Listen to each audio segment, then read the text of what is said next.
Hi guys, this video is explain how to suggest your TikTok account to others. If you want to get greater audience and you want to have more people following you, this is one of the simplest way for you to suggest your account to others.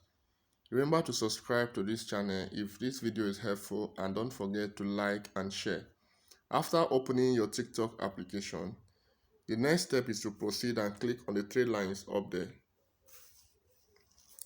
You will now click on Settings and Privacy.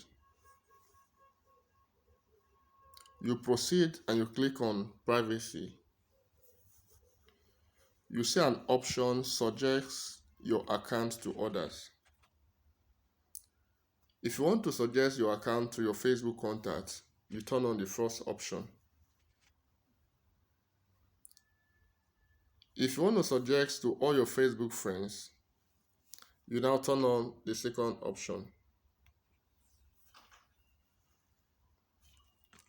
Now, if you want to suggest your accounts to people with mutual connection, you turn on the third option. Then the last one is people who open or send links to you. If you want them to get notified that you're on TikTok, you turn on the last option.